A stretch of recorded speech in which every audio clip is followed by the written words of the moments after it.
Today's episode of the Jamie Grace Podcast is brought to you by my vinyl tier patrons. Their names are on the screen if you're watching this video, and they make this podcast possible, especially Vinyl of the Month, which is where I get to give away something like this. This is Sesame Street, Big Bird Sings. This is classic, this is vintage, and if you would like to enter the giveaway, it's really simple.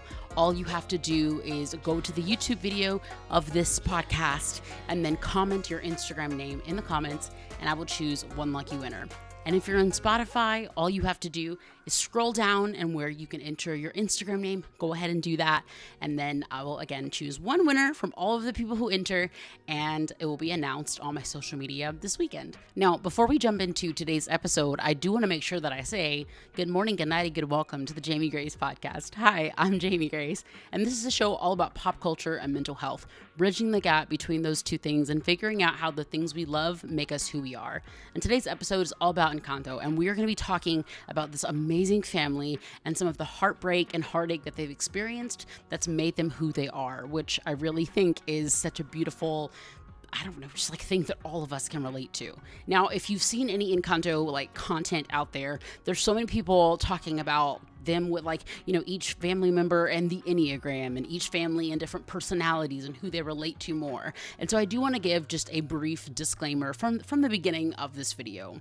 I am a Black American. I identify as a Black American, and yes, I am technically an African American, but because of the messiness of the world, I can't necessarily know precisely like how my family got here and everything. What I'm getting at is that this movie is not about a Black American family. This movie is not about an African American family. It is about a family in Colombia. And so there are some specific things that I'm not claiming to connect to or understand. And I just want to be sensitive to that, because if I wrote like a film about my family story and culture and some of the struggles that we go through, I would be honored if people were connected to it. But I'm not about to be sitting up here acting like I understand some of the challenges that immigrant families go through, specifically in the way portrayed in this film. So I just want to put that disclaimer out there that I will be expressing and explaining to the best of my ability. But I'm not about to act like everything is A through Z. Speaking of A through Z, don't forget to enter the giveaway, because the ABC song is on that Sesame Street vinyl, and you're gonna want that. Okay, so let's jump into today's episode, How Families Fall Apart. And I do want to make sure that I say this. This movie is about grace and mercy and redemption, okay? Like we can talk all day about the mess of Abuela and all of these messy things that happen in this movie. But this movie ends on the validity and the truth that there's grace and that there's mercy. And it is very convicting, I must say. So let's just say that. It's this movie about this family. They live in this magical house, and there's one of the grandchildren that does not have a gift like all the other grandchildren have, again, because they live in a magical house. And she deals with this, and she's trying to navigate this and figure out, why do I feel so left out? Why do I feel so different? And why can't I be loved and appreciated for being different? Why do I have to try to fit in? I think that this movie really can show you how families fall apart, because a lot of times the person who is different is cast aside, is treated differently, or like in this case, right? We've got Mirabel and we've got Bruno. Everybody feels some type of way about them because they're both different, but I don't even know which one's better or worse. Like Bruno's situation, where it's like, we don't speak your name, we have shunned you in the community, you have to leave, we don't even like you anymore. Or Mirabel, where it's like, we love you, we support you, stay in the house, stay around us, but we're still gonna make you feel like you're different. Your older sister is still gonna look down on you. Your grandmother's still gonna feel resentment toward you. And that's kind of one of the first ways that a family can fall apart, at least that I, recognize from this film, is someone feeling so different and their differences not being validated or appreciated or supported. I'm so grateful that, after my diagnosis of Tourette and anxiety and OCD and ADHD, this takes so long. After my diagnosis, my family was nothing but supportive. My mom and my dad and my sister have always been supportive, always rallied around me and loved on me and taken care of me when I needed it. But truthfully, that's not always been the case. My sister shared a vulnerable well, it's not always been the case with people outside of my home, I should clarify. My sister Morgan, she shared a post recently. So she had her like confirmed autism diagnosis, I think a year and a half ago, 2 years ago. And she shared a post about how we had some like friends and family like extended, like reaching out and saying like, I'm so sorry about Morgan and stuff like that. And really like invalidating things that are who she is. Does that make sense? Like she has elements of who she is that my sister would identify as being different, that she is learning to embrace and has learned to embrace, yet people are looking at her being like, oh, I'm so sorry about that. You know, kind of like when Mirabelle was like, I don't have a gift or whatever, and she was like around the little kids, and then the guy was like, I made this gift for you or something. It's called For the One Who Has No Gifts. You guys, if you've seen the movie, then you know what I'm talking about. And it's like, wow, like way to just not embrace this human who is different. And maybe that was his way of trying and he just failed. But it's really sad. I like how the little girl was even like, maybe your gift is being in denial, because but I don't even think that was Mirabelle in denial. I think it was the entire family just not talking about it and just pretending like her being different, wasn't something worth embracing. You know, it's not like, oh, you don't have a gift, but we love you anyway. You're so beautiful.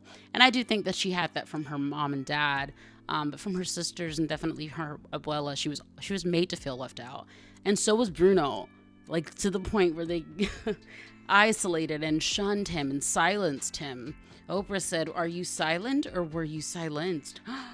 He was silenced. That's what Oprah was talking about. Okay, so the next one, the next way that I think a family could fall apart is Luisa's like obligation and her feeling obligated to be strong all of the time. Tia Peppa deals with this a little bit as well, because she's not really allowed to express her emotions, because when she expresses her emotions, it affects everybody else around her because of the whole weather thing. And so people want her to suppress her feelings and to suppress her emotions. It kind of reminds me of the thing with Elsa, like conceal, don't feel, don't let it show. It's like, baby girl, have you been to therapy? Because they would tell you to let it go. I wonder if that's why they made the let it go reference at the end, because it is very similar, the whole weather and expressing of emotions and fear and that kind of thing. And so I think that that's one way when we don't allow the people that we love to express their feelings and express their emotions. We talk about a lot in our home, especially because we have a 2.5-year-old. We talk about a lot in your home, like it's okay to feel how you feel, but you do need to be conscious of how you express those emotions and how you talk to other people, even when you are upset and when your feelings are valid that you're upset, right? But we're not even there when it comes to Luisa and Tia Peppa. Like we're not even at that conversation because they're not even allowed to feel. Like I remember when Luisa was saying like, oh, and it felt heavy. She was so afraid to even express that something was heavy. And that is so heartbreaking, because I know what it's like to feel that something is heavy, to feel the weight of pain, to feel the weight of grief, to feel the weight of a piano, to feel the weight of the donkeys, like to feel that this stuff is heavy, and you're not even allowed to say that out loud, that this feels heavy. That can make a family fall apart. If you are not allowed to feel those things and to express yourself, man, that can really make you fall apart. So the next one that I have is Isabella. So it's, of course, hilarious in our house because our daughter's name is Isabella. She is very persistent now. She wants to be called Isabella. It's the sweetest thing ever. And with Isabella, she has this pressure to be perfect and to never make mistakes and to never do anything differently than what people expect of her. She really has to meet these perfect expectations. I think a lot of times for those of us that are wildly imperfect, like myself, for those of us that have all of us are imperfect, right? But for those of us that are just different right off the bat, like we can't hide our awkwardness and our quirkiness, we might look at a character like Isabella and be like, oh my gosh, it is not that hard. Like, you get to be perfect, deal with it. Like, look at you. But that is really difficult when you are, like, even if you are the world's standard of what beauty looks like, we can't look at someone like that and be like, oh, it must be so easy for you because you're so pretty. It's like, no, they probably go through stuff too. They have challenges too. And Isabella, her song is, it's so beautiful. It's so amazing because it's really just her. Well, let me not get to the resolve just yet. Let me back up a little bit. But she really is dealing with like this pain and this grief of just like, I have to marry the perfect guy and have the perfect life and do all the perfect things. And I can't let anyone down. And I'm carrying the weight of my family on my shoulders. She and Louisa, their struggles are so similar. But I think just even visually looking at them, a lot of people will be like, oh, they're so different. But it's so similar because it's carrying the weight of expectation and not being allowed to express how you feel and express what you need. And that can really, truly make a human fall apart, but make relationships and make a family fall apart too. And then two more. So Abuela, she's just holding on to so much resentment and pain for things not being perfect, for things not working out the way they're supposed to with Mirabel. And so she's, attacking her own grandchild like subtly, and then also it kind of gradually gets more and more like vocal, like, why would you do that? What are you doing? Stay away from her. And her words get aggressive and her tone becomes more just disgusted as she did we all see it? Me acting like my pastor parents, that little bounce. Like, as she becomes just like more disenchanted with her granddaughter, who is less than perfect, or who is nowhere near what she was supposed to be, meaning she did not get her gift. We just see that pain in her eyes, and then it ties all into the grief that they're all experiencing, which is kind of my last point on like how families fall apart. We see that she is really, along with the whole family, dealing with grief and dealing with pain of losing her husband in such a traumatic way. I mean, when they do that flashback about 3/4 of the way through the film, when they show Abuela when she was just a young wife and mom, and they show her crying, that is like the most, to me, that is the thing that sticks out to me the most, is just, I don't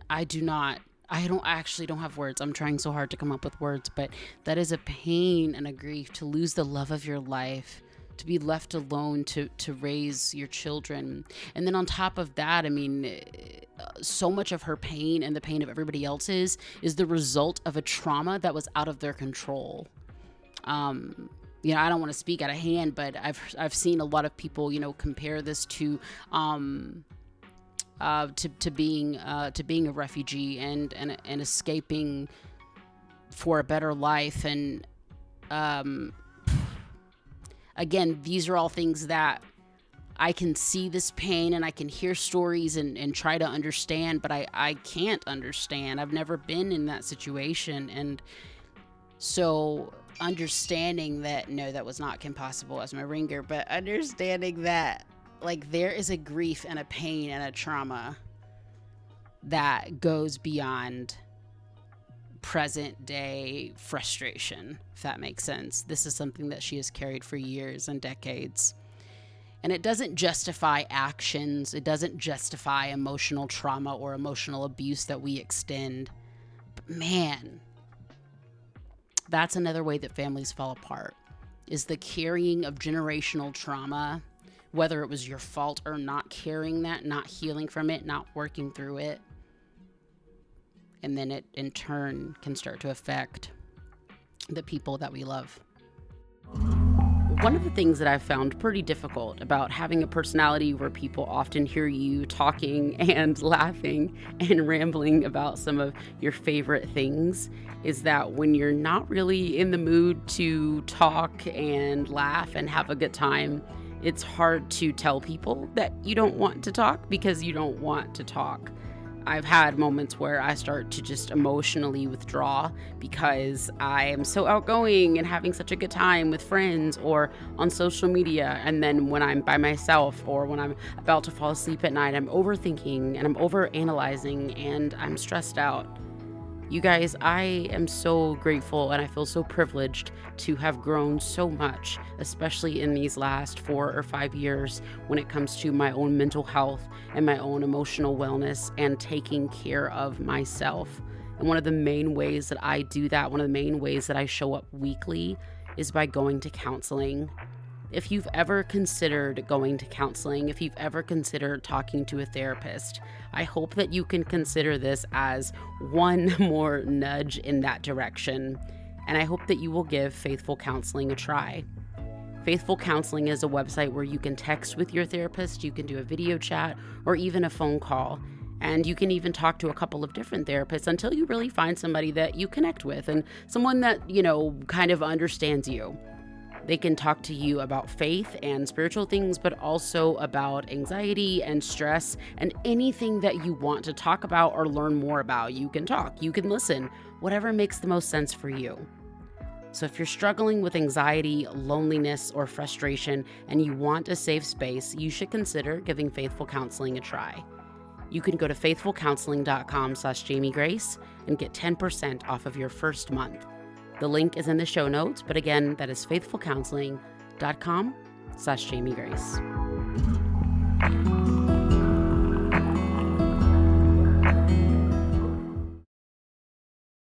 So I want to end on a positive note because the family does not fall apart. In Encanto, there is redemption, there's grace, there's mercy, and I want to talk about how. For one, Luisa is given the freedom to rest. The joy of the rest. Rest? When's the last time you just got to rest? I mean, let's go. Isabella and I did a gospel music, like yoga meditation on the Peloton a couple nights ago. Thank you, Chelsea Jackson Roberts. She is like one of my favorites on Peloton.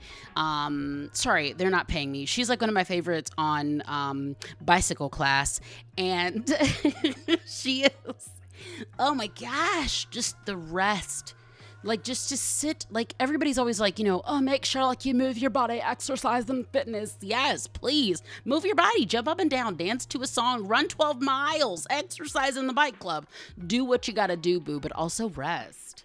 Sit down on a mat and just stretch your arms to the sky and breathe. Resting is beautiful. And that's one of the ways that this family does not fall apart. Is that Luisa is given that freedom to rest.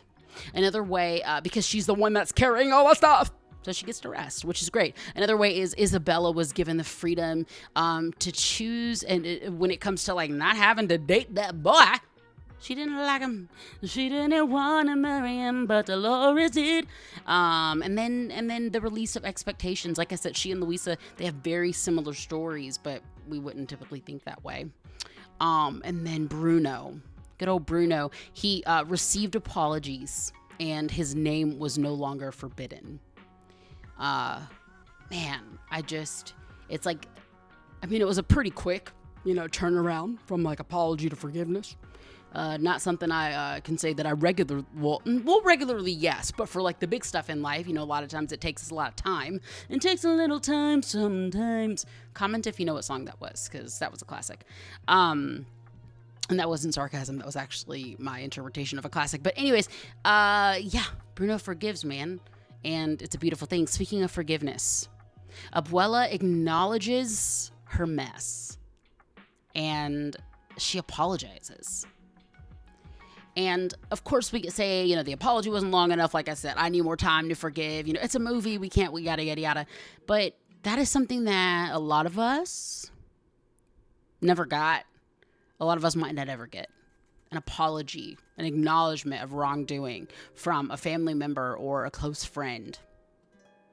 Now, if this is, we're talking like a day-to-day relationship, we're talking like marriage, like there needs to be like, some like apologies and forgiveness. Like this is like a regular thing about marriage, so I'm not talking about that. I'm talking about more extended family stuff, like an aunt or an in-law or a grandparent, right? Or sibling, a parent, that you no longer live with, you might not ever get that apology, but like, can you forgive them? Can you move on? Or let's turn this around. Turn it around, send out a blessing overflow. Can we make sure that we do not carry that pain that was put on us out of our control? Can we make sure that we don't carry that pain to our children? The things that our older siblings did to hurt us, can we make sure that we don't put that on our younger siblings or our older siblings' children? Yay! The pain that our in-laws or our grandparents caused us, can we make sure that our children or our spouses have a different story to tell? The mountains that I climb. I was going to be serious, and then I just accidentally started singing Morgan's song. What do you mean accidentally? You have Tourette's, kid. It's a thing. This is how families fall apart. But I really like that Encanto shows us how families can be rebuilt. And so can Casita. This is not a story of a perfect family. There is no perfect family. There's no perfect ending. But this is a beautiful ending and a beautiful beginning to hopefully what is a sequel of like a series that will just continue to teach us beautiful things about life. And, you know, I want to put it out there. I know it's about Colombia. Maybe they could just like, for one scene, they could just like go to Atlanta real quick and just like let me be in there for like 5 seconds. I can have a cameo in the sequel. And then they'll be like, why is this random black girl from Atlanta in the sequel? Like, we've never seen a cameo with someone we've never heard of. Who are you, little girl? I'm Jamie Grace. I'm a star. Anyways, thank you guys so much for listening to today's episode. I would love to hear what you think of it. You can leave a 5-star review on Spotify, but only if you want to. No pressure. If you think it only deserves 2 stars, then don't even do it. We don't want to hear from you. But yeah, you can leave a review on Spotify. That would mean the world to me. So thank you so much. If you're listening on Apple Podcasts, you can also leave a review there. You can also check out the show notes for links to Patreon and things like that if you really, really, really liked what you heard, which would be super cool. Thank you guys so much for listening. Isabella, our daughter, recorded the outro to the podcast. So you're going to hear that in a second. It's mostly not gibberish.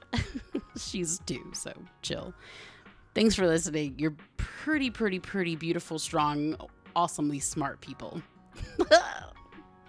Okay, bye.